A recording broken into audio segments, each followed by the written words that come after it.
now, gamers. So I finished the other photography textbook, as I told you guys, but I've been on this like lighting textbook that's been really fun. This is just the personal life update section of the stream. And it's this textbook. You're welcome to take a screenshot if you'd like to take a screenshot. And after so many pages talking about like stuff that I don't shoot, but I'm like, you know, it'll probably like explain a lot of things, so you know, you don't want to skip it. And they reference certain things later. I finally got to like portraits. And I was like, yes, because there was this whole section. It was actually kind of hard to read because there was a whole section about glass. And I'm like, dog, don't get me wrong. The glass stuff is cool. But like shooting glass, I have a lot of respect now for anyone who takes photos of glass objects. However, when am I ever going to be shooting glass, man? I don't shoot glass. But it is kind of cool. They talk about how like there are different, basically with glass. Hold up, let me pull this up. You see these two photos? I'm sure you guys can agree. One of these photos looks much better than the other one. One of them kind of looks like shit, and the other one actually looks dope as hell. And basically, glass has like a really large family of angles, and the only way to like photograph glass really well is to have like really sharp edges around the glass, right? And you can only do it in one of two ways, basically. Whether it's like you have the edges be dark and the background be light, or the background be dark and the edges be light. And both of those work. It's like dark field versus light field method. And I have to say the way that they do it is really cool, right? Let me see if I could find one of the impressive photos that they explain this. Hold up. No, not that. Not that one. That one's kind of cool too. Maybe we can talk about that for a second. Hold. I guess it was this image. This one's a little hard to explain. What about people selling mirrors? Oh, wait, how do we get to this topic? Well, people are asking about books. But basically, you don't want to directly light glass because then it has like these ugly reflections on it. At the very least, when you want reflections on glass, you should be choosing to put them in, right? And the strategy is basically you have the light source behind the opaque background. So if you're doing like a dark background and like light glass, you want to put a dark, opaque background, and then you want to put a light behind it so it illuminates the glass, but not directly. Which is kind of cool. I have to say, like I said, I have a lot more respect for these photographs of glass now. Very enlightening reading. Shut up. The other strategy is instead to have like the light, not instead of like facing the black card, it's facing away from it to a reflector card, which is kind of cool. And like if you want to put highlights in, basically like, so like they show it here, you can, so you set up the entire like shot, but then if you want reflections in for like an extra like vibe, sometimes you'll get like reflections of things you don't want that look like if you look here really closely, you can tell that this light source, you can see that it's a softbox. So what they do is they put like tape over the softbox to make it look like a window, which is, I have to say, like really cool. Like that's kind of dope. Like I know that that's not that like crazy, but you know, one person had to sit down and be like, wait a minute, what if we made it look like a window by putting some fucking duct tape on this bitch? Like that's cool. I thought it was a window, yeah. Or like the way that this is shot, for example, like they put this tiny little card, this paper strip, and then they shoot this photo by putting a light background. Like that's a sick ass shot. And then they talk about how like you put, sometimes if you have drinks that have, so like this is a good example where like the background has to be exactly the right size, because when it's not the right size, and there's liquid in it, it reflects, or like it shows because the liquid acts as like a lens that like shows more than what you want. So you can see here, like you can see like the background and like the light in a way that's like not as appealing. Refract. So you can like make the background smaller by getting closer, and you might lose some detail down here, but it's worth it because now that's actually you can tell what's in it. Or like this, where it's like a beer, but the beer looks gross because there's no direct light on the beer. And what you can do instead is basically you cast a shadow of the glass, you trace the shadow, you cut out this shadow from like a white piece of paper or like a gold piece of paper, and then you put it right behind the glass, which is kind of fun. So yeah, I don't know. It's the glass part was kind of cool, but like, isn't it a light grid, not tape? Well, in the textbook they said they just added tape. Like you could use a light grid, but in the textbook they said that they just added tape. Let me see if I can find it. Like, we used tape to reduce the studio look of this shot and to give it the illusion of a window being reflected on the glass surface, right? But I was excited to get to like the photography section, and I was like, wow, like I feel like we all know what good photos look like, but we don't know why. And I've been so excited about this part of the textbook. Like they use this as an example. Okay. Where they show like this like orb. Where is it? Notice the placement of the highlight simply feels more right than if we had centered it or say put it near the bottom of the sphere. And it's like the placement of the highlight on this orb above and to the left or right of the center simply feels natural. I'm like, wait, they're right. It does kind of just feel right. If it was right in the middle, it would feel like off. If it was on the bottom, it would feel off.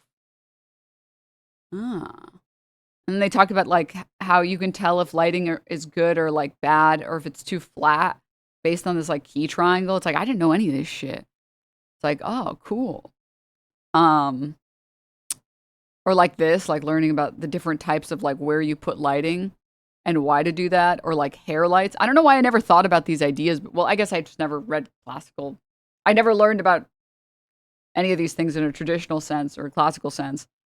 But then they also talk about like how important hair light is. So you can see in this photo, like they'll show like what it looks like without it. So like this is some random photo or whatever.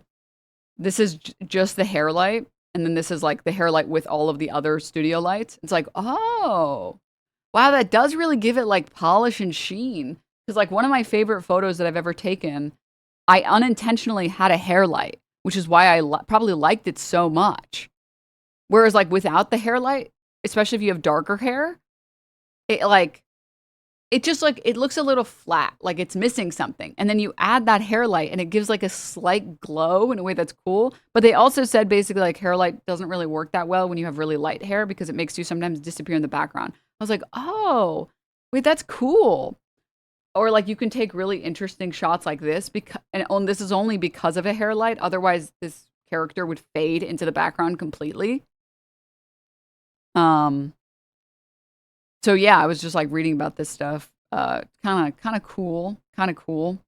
This is another instance of like adding a hair light and like it completely changes the photo from being like, I feel like this is what, when I want to take photos, I'm like, this is what ends up happening. But I never thought about the fact that like a hair light will change the photo completely. What is a hair light? A light that lights your hair. A light from above meant to light up your hair, to give you more dimension. A hair light, if you will. I think they like have like a little diagram that kind of shows it. Yeah. Here's like the hair light. It tends to be like a little behind you and above you. So it's like, it would be over like here, but like farther back maybe. And yeah, it's kind of cool. It's kind of really, I don't know, very cool. And then let's see. Then they talk about like how you should stay in key if you can. And like, this one's pretty cool, talking about like where to put lights, talking about how you can play with gels. And that's it. And that's where I'm at. I'm here now, the extremes. This is where I'm at. It's really funny because sometimes the photography textbook will like diss random people to be like, you would be surprised by the number of times you tell a client to show up in a certain type of outfit, and then they show up in something completely different.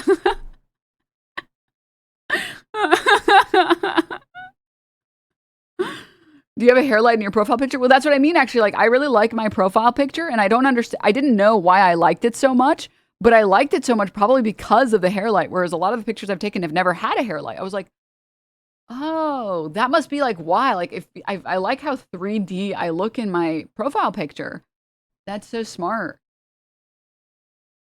So, yeah, reflecting a fake window in a shiny bald head. Now you're thinking. Now you're thinking.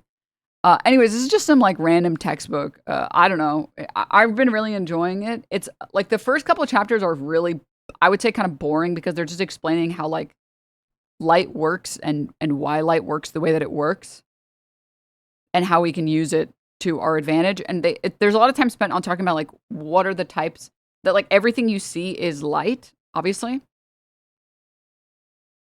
but objects tend to have direct or diffuse reflections or some mix of the two, and you have to deal with these things differently based on what they are. And also, most of the time, most objects have both. But yeah, it's cool. The physics part is the boring part. Yeah. But you gotta like learn some of it. So, would any of this apply to live streaming? Would you consider adding a hairlight to your? Well, actually, I recently added. Part of this is because I feel like I've never liked my camera and lighting setup on stream. So I was like, I'm gonna try. I'm a career lighting tech and film and video. Everything Denim said is based and spot on. Nice. I mean, it's a pretty good textbook. I've been enjoying it. It's called Light Science and Magic, um, 6th edition, an introduction to photographic lighting. But I added like this like diffuser to my light recently because I was like, maybe I just really don't like how harsh it is. But like, I don't really like this either. So like, I want to like fuck with my whole like lighting setup now that I'm learning so much, right? Got to start with a solid foundation. Yeah, and the other thing too is having not started with solid foundations in the past with other things, it sets you back so bad. Like, you guys ever try to like, the only example that comes to mind is like trying to learn a language that you kind of know,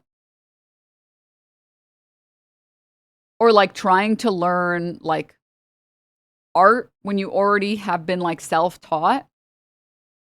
It's really hard to go back to fundamentals because there's so much in there that you already know.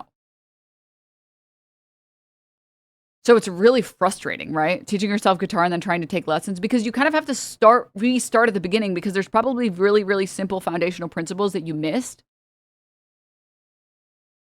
So you got to like go all the way back, which is kind of like irritating as hell. But I've never learned cameras or lighting, so I can start at the beginning and it doesn't feel like I'm rereading anything because I don't know anything. So it's been really cool. I don't know. I've been really enjoying it. Also, using a camera that's too old to use a battery and needing to understand everything manually will help with foundational information. Oh, for sure. So I will say I did read also this other textbook about photography, and this textbook is basically written for like if you don't have a digital camera. And this one was also good. Like, it explained a lot of concepts. And it doesn't like basically like the author really tries his best to say like, hey, like I don't want you to end up with a bunch of photos that you just end up needing to like color correct and like fix in Photoshop or Lightroom or whatever afterward, like post processing. Like and this textbook is kind of fun because it talks about how like you want to reduce as much post processing work as you can, but also sometimes post processing work isn't work like is less work than setting up the shot. So like they talk about this shot, for example, where it's like for the opening photo in this chapter, we added a vignette so that the viewer's eye is directed to the face. Some photographers would use I think it's called gobo. I've only read it, so I don't know if it's pronounced, but held in place with a flexible clamp attached to a light stand, placed it so it blocks some of the light from the bottom of the image. This effectively darkens the bottom of the image. However, as we have to work fairly quickly with people and will change the poses throughout the sitting, this approach can become cumbersome. Most photographers will just add the vignette in Photoshop on their client selected images. Basically saying that sometimes it's worth it to set up the shot. If it's easy to set up the shot so there's less post-processing work, you should do that. But sometimes setting up a perfect shot that needs no... Is it vignette? But isn't it like a French word? Do you really pronounce the T on that? Is it not vignette?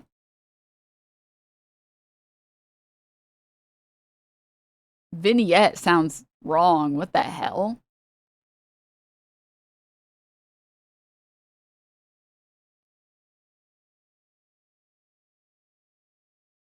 I don't like vignette. Ew. Ew. Anyways, whatever. But then they just talk about that, so I don't know. I've been enjoying that. That's what I read in my spare time. I recommend it, guys. If you want to learn about a topic, just like you can just like get textbooks and read about it. It's kind of cool. It's kind of dope. You actually could just, yeah. You can actually just do that. How'd you find the book and topic? I just Googled like good books on photography help, need help now. And a bunch came up, and I've just been trying to read them in the order that made the most sense. Because I feel like low key, YouTube on some things is not a good source for information. Because a lot of like YouTube video, first of all, it's the same problem that like you run into with anime and manga, where like a lot of people love mangas generally more than the animes because they feel like some scenes don't like they didn't get enough emphasis, and a lot of scenes that had so much emphasis didn't need them, whereas with manga you can kind of just like go through it pretty fast, and then the scenes you like, you can take your time, like the page turners, you can take your time and really appreciate a panel. And I feel like it's the same thing with YouTube videos, where sometimes it's like YouTubers will spend so much time talking about some shit that I don't care about, that I don't need, and if I was like reading it in a textbook, I wouldn't be like trying that hard to like memorize like the glass section. It's like the glass section is cool, but I'm not taking photos of glass. I understand the foundational principles, and if I need it, I'll go back and brush up on it, but I'm not taking any photos of glass. And I feel like that's the problem with YouTube videos. Sometimes YouTube videos optimize for like viewer YouTube videos, a lot of the ones that perform well, optimize for viewer retention. So they won't cover the boring stuff that's foundational that you need, because it's hard to cover it in a way that's comprehensive without being boring. You know? So I just feel like, and it's like, what are you going to do? Make like a 50-part video on like lighting, on just like lights? Like there's just so much, right? Whereas when you're making a textbook, if people who are sitting down and committing to writing a textbook, they understand and they're fully committing to, I am going to write a comprehensive book for a person at this level of competence. Like the book starts by saying, hey, if you don't know anything about cameras, you should go learn about cameras first and then come back.